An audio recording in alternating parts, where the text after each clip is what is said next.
So as you can see in this regard, we are a little bit similar to Chinese, but in grammar regard, we are really not. So I'm going to teach you some Hungarian now. I want you to guess what is it. Jó napot kívánok. Jó napot kívánok. Okay, is it thank you or is it ni hao? Jó napot kívánok is ni hao. So if you want to say hi to someone, you have to say jó napot kívánok. But you don't have to worry because once you become friends with someone, you don't have to say jó napot kívánok. You can just say szia, szia, szia is hi. So in Hungarian, we have two different kind of languages. Does anyone of you speak Japanese? Nihongo ga dekimasu ka? If you speak Japanese, you know there are two different kind of way to speak the Japanese. There is a polite way, and there is an informal way for friends. Same in Hungarian. So you have two different set of words. That's why jó napot kívánok is the polite, and szia is the friends. Okay, köszönöm szépen. Is it or is it you're welcome? Köszönöm szépen. Köszönöm szépen is szépen. Thank you. Köszönöm szépen. Okay? Viszontlátásra is goodbye. Viszontlátásra. And if you go to Hungary and you go to a pub to drink, you will have to learn the gambé, which is egészségedre. Egészségedre. Egészségedre. We do have long words. So, introduce yourself in Hungarian. What do you think? Which comes first? Surname or given name? So, my name is Égeni Nicolette. Égeni Nicolette. So what do you think? Which is my surname? Égeni or Nicolette? I'm Nikki. So Nicolette is my given name. Égeni is my surname. So it's exactly the same like in Taiwan. We put surname first and given name second. And if you want to introduce yourself, you can just say én vagyok. So én Nikki vagyok. Én Nikki vagyok. And you can just put in your name vagyok. This is an easy way to introduce yourself. Okay, the longest word in Hungarian language. We have quite a lot of long words. This one is 44 letters. And it goes like megszentségteleníthetetlenségeskedéseitekért. So this is one word. Megszentségteleníthetetlenségeskedéseitekért. We also have the R sound, which I know not many people can pronounce it, but there are some who can. This one breaks down what it means, but this is not a language class, is it? But we're not going to get into that. Like I said, there are lots of people who emigrated to the US, and lots of them became famous Hungarian celebrities. They are, of course, US citizens, but most of them also has Hungarian passport, because usually either their parents or grandparents are Hungarian. Rachel Weisz, Halle Berry, Adrian Brody, Goldie Hawn, Kate Hudson, and also I think girls really like Estee Lauder, the makeup. Actually, her name is not Estee, but her name is Esther. But in Hungarian, if you put a nickname, we put E at the end, so it becomes Estee. So that's her Hungarian nickname that became the name of her brand. Okay, well, we are very famous for riding and dancing nation. In the old times, every Hungarian knew how to ride. We still ride, or we have lots of places to ride horses. So that's a quite fun sport. Most of the Hungarian have done it before. I also done. It's a nice sport, and there's lots of like hiking places with horses where you can go. And dancing is also, or folk dances are taught in elementary school, so it's a form of sport for us. And well, we talk about Budapest as the capital, but we have lots of other cities. I know we do not have that much time, so I think I'm going to just go through them and show you some pictures, like Eger, or Hollókő, Pécs, Szeged, and Debrecen. Debrecen is very famous for one of the biggest universities in Europe. And Esztergom, which is very, very famous of wineries. And we are talking about wineries, and everyone is over 18 here, and we also have some wines as prizes. Visiting a wine region in Hungary is really fun, actually, because it's called like a venotherapeutic spa treatment. which you can go through. Basically, you can go through the process of making wine, and they say that the essence of making the wine, the grape, is very good for ladies, for skin. So there are these special spa treatments while they are making the wine for your skin.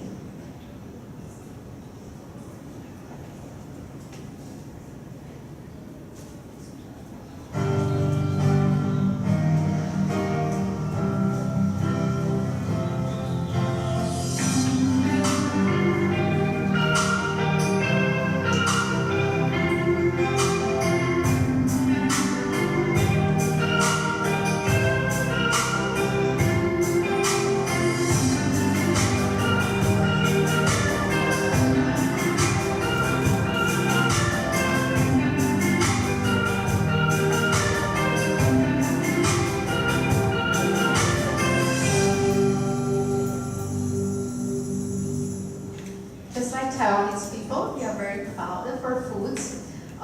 We have lots, so I just brought you two of my favorites. One is gulyás leves, and the other one is kürtös kalács. Is anyone from Taichung here? Taichung. In Taichung, there's the Hongja night market, and right there, you can buy Hungarian kürtös kalács. So next time you go home, please visit it and try the Hungarian dessert, kürtös kalács. Also, I really like in Taiwan when I'm tired to go to one of the night markets to have a little shopping experience, eat something. We have something not exactly like that. It's not a night market, but we have something that's called the market district, which consists of lots of small shops, and there is a huge hall, market hall, called the Nagyvásárcsarnok, which is full of different kind of shops, very similar to night market, but it's open in the daytime.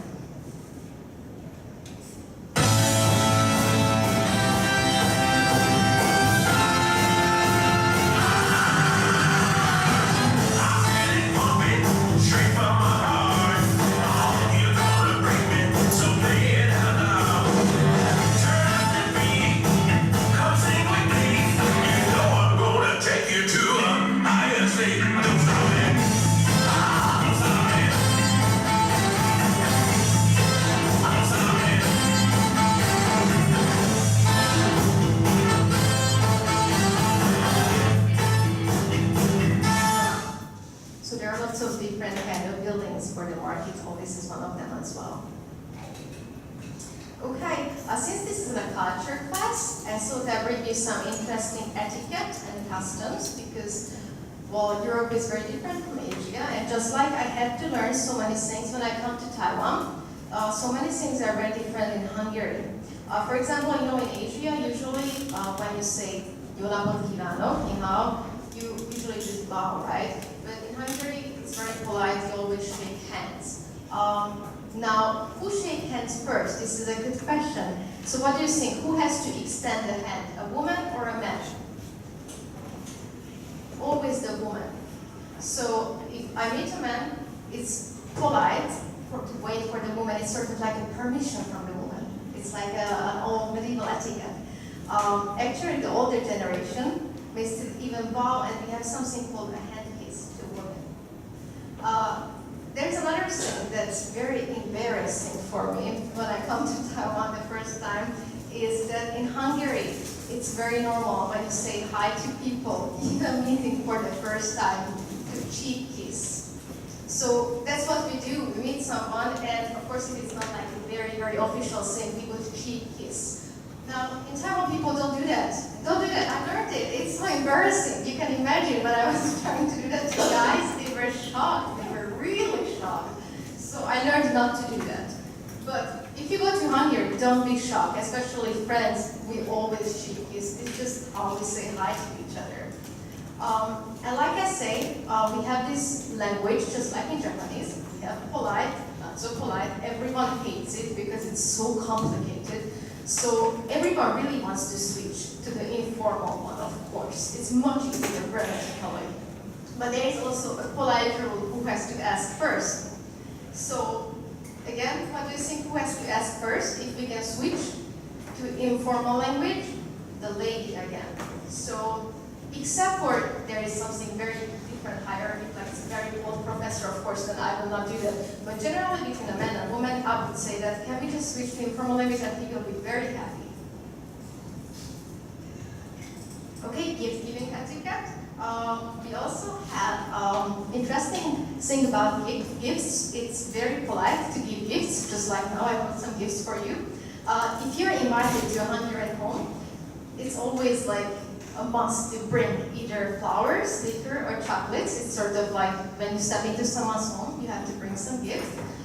Flowers are very normal presents, but they should be always given in odd numbers. So that's very important. Never give it in even numbers. Do not give lilies or red roses or chrysanthemums. Why? Because lilies and chrysanthemums are called graveyard flowers. They're usually put to someone's grave, so it would be a little weird to give it to someone. They might misunderstand it. And red roses are only for lovers, so it's very misunderstandable if you give someone a red rose. And gifts, for example, in Japan, when you usually get a gift, it's polite to put it away and wait. But in Hungary, you open it. The person who gives you wants to see your joy. So when you receive a gift from a Hungarian, it's better to open it right away. Also, you can get very personal. I know Taiwanese people sometimes are very shy. They're very nice, but sometimes they're very shy. Hungarians are very personal, very straightforward. So if you go to Hungary, don't worry about getting really personal and expect that maybe they're gonna ask you questions that are very weird. Like, it's very normal for us to meet someone the first time and talk about private life, for example. You can ask almost anything. And this goes for me too, so if you have any questions, feel free to ask me. About folk traditions, Hungary is particularly rich in folk heritage, but I know we do not have that much time, so I think I'm going to just really quickly skip through that. We do have some interesting traditions. Okay, maybe I'll just tell you about the Busójárás. This is in February and January. We have a carnival season. It's called Busójárás, and it's more like a countryside scene now, of course, but people would dress up in this very scary mask and monster outfits, and they would dance to scare the winter away.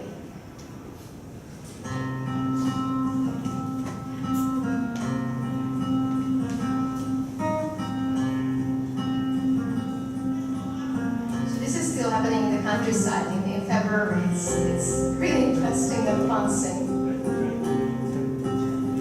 Of course, only men would dress up as the monster, and ladies would dress up in these nice masks.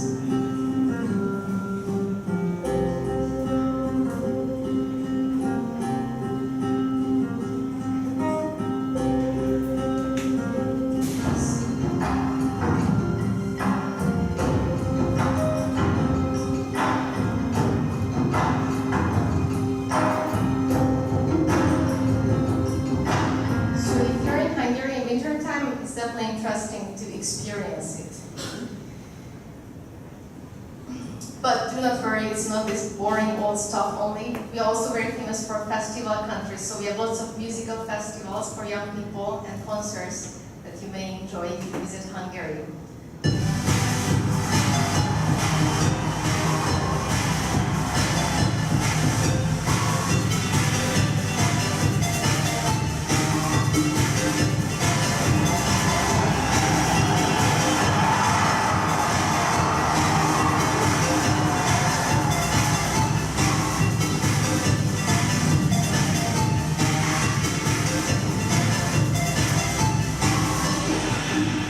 One thing is for sure that if you come to Hungary, you're not going to be bored. There's so many programs to do.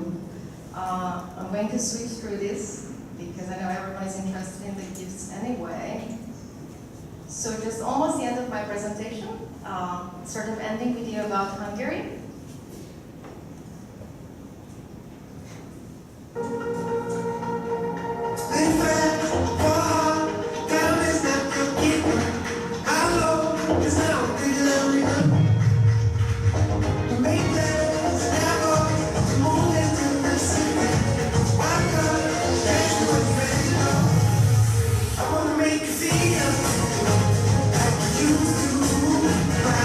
Dream never come back.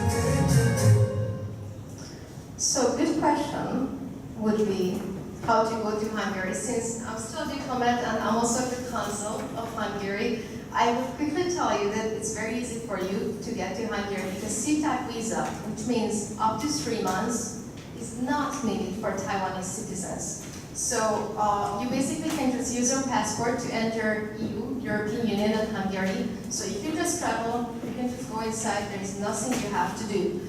In case you would like to study, work, or stay for longer, you have to apply for visa, and you would apply visa at the Hungarian Trade Office Taipei with me, wherever, so then we will see each other again. And what we have since 2015 is a working holiday visa, It's very popular, and it's very useful because you can stay up till 1 year in Hungary and practically in whole EU. We have all the information on our website. It's you have to be between 18 and 36. I believe everyone is like that here. And you just need to have a few documents ready, and then you are free to go to Hungary and to the European Union up to 1 year. So if you're interested, you can just, of course, visit our website. And there is one more thing that foreigners say that we are good at, and that will be the hospitality. I really like in Taiwan that people are so kind and nice to me, and I feel like Hungarian people are also going to be very kind and nice to you and friendly, because we do like foreigners.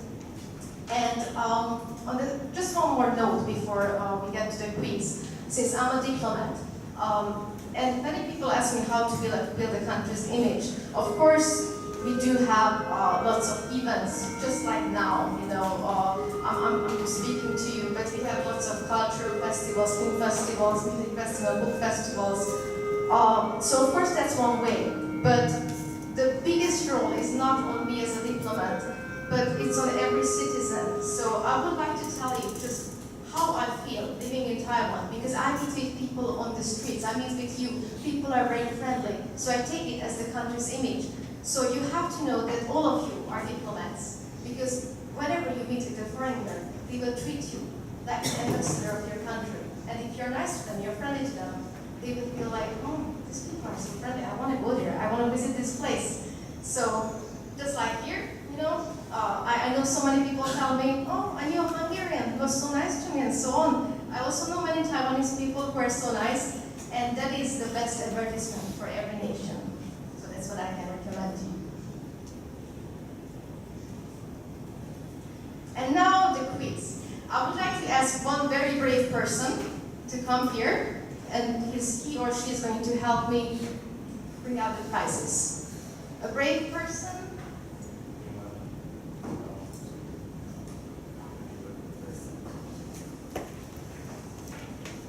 Okay, please come. Thank you.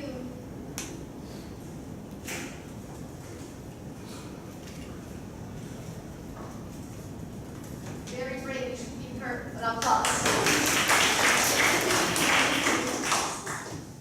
Very nice meeting you. Okay, so what's going to happen? We have a first prize. We have a Hungarian notebook, a Hungarian mousepad, and some other goodies in this bag. Please, could you hold it? And you will have to hand it out to the person, and you have to help me choose who is the first person, okay? So just look. Now come next to me. Don't be shy. Don't be shy.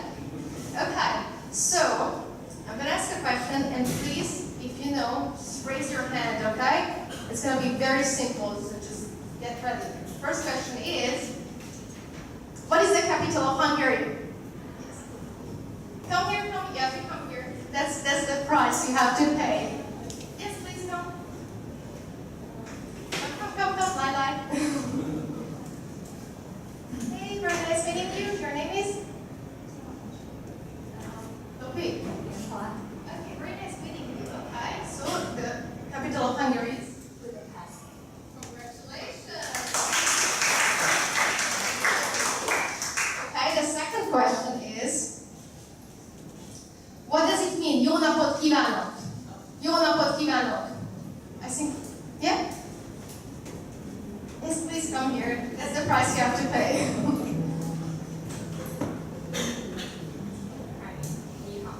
Okay, so can you say it for me in Hungarian? Jó napot kívánok. Jó napot kívánok. Congratulations. Okay, get ready for the third question. What does it mean? Köszönöm szépen. Köszönöm szépen. I think the lady in the yellow, or they both. Okay. Then you can come both, and I will let you get you out. Okay. Come. Okay. Thanks. Your name is? What does it mean? Thank you. Okay. What do you think? What does it mean? Perfect. Both of you. Okay. In that case, I will.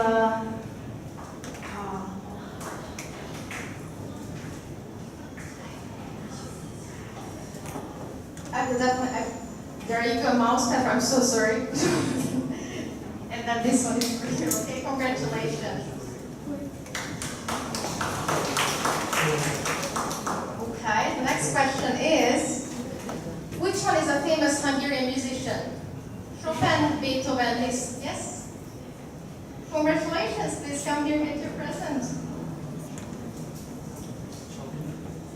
Congratulations. Okay. Getting harder. You have to list at least 2 Hungarian cities, and Budapest doesn't count. That's one. You can Google it, I don't mind. Whoever gets there first, just raise the hand.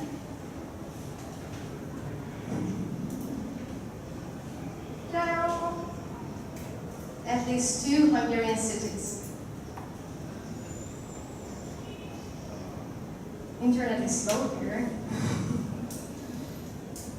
Anyone who is brave enough to come here and pronounce it? Raise the hand. Yes, come. So your name is? And tell us 2 Hungarian cities. Max and Debrecen. Perfect. Pete and Debrecen. Congratulations. Congratulations. And now, we only have 3 more questions left, and these are the 3 grand prizes. So everyone gets not only a prize, but also you will get a beautiful, tasty Hungarian wine with it. So these last 3 questions, still very easy, going to be for the main prizes, okay? So, name at least 2 Hungarian inventions. Okay.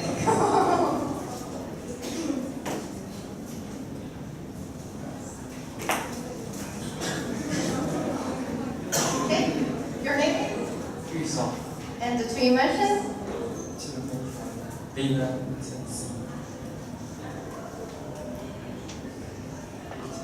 Vitamin C, okay? Perfect! Okay, so you get a prize here too, and also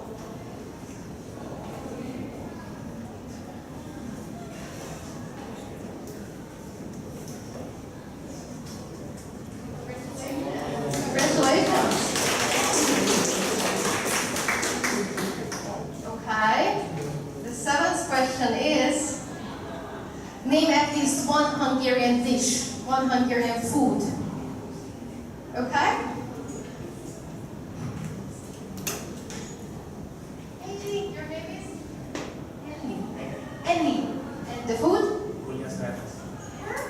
Gulyás leves. Congratulations.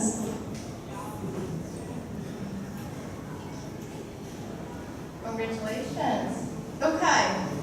And now we have the last question. This is going to be the hardest of all, because you don't need to know anything. All you need is bravery. You have to pronounce megszentségteleníthetetlenségeskedéseitekért. Come please.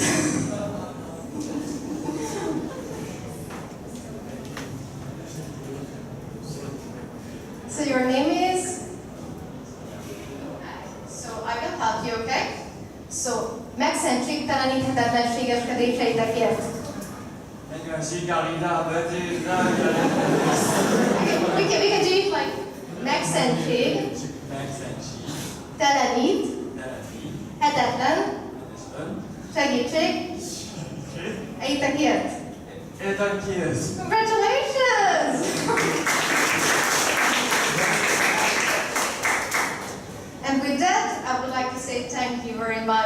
And if you have any questions, you can ask now, or if you feel more brave alone, you can just come to me after the lecture, okay? So thank you so much. And thank you for my helper. Thank you so much.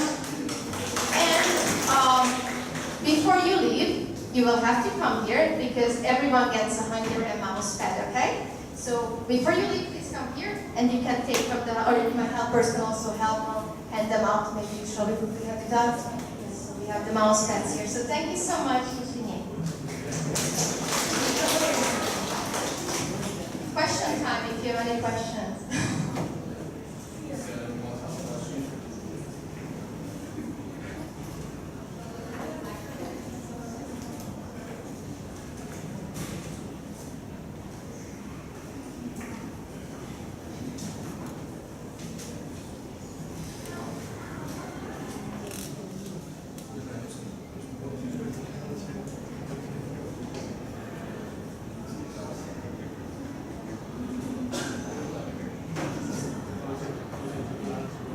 What is your biggest cultural shock when you came to Taiwan?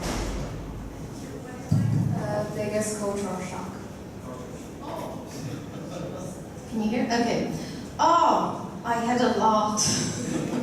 One of these things is this kissing. I told you, we do this cheek kissing, and Taiwanese guys were shocked when I did that. So that's definitely a culture shock. And maybe as a European, we really love our families, but we usually do not live together with our parents. And I have a Taiwanese husband, so probably that's also a culture shock, dealing with Taiwanese parents. They are very kind, but it's a different culture.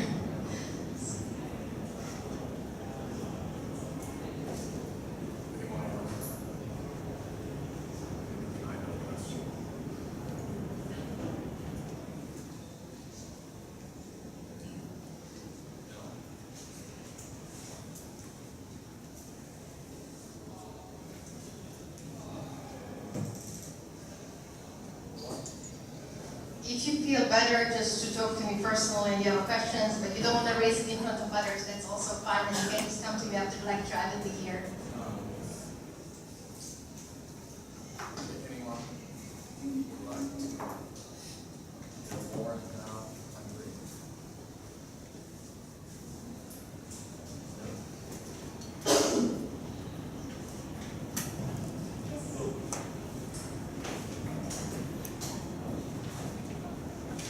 Do you guys also use hello when you pick up the phone, or what do you say?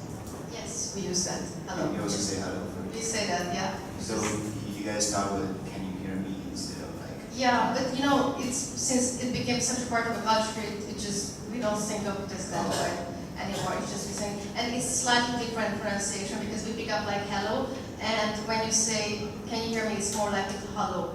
So it's a little bit with I, and we pick up with hello. So we just it became like part of our culture as well to pick it up. But yes, essentially it means "Can you hear me?"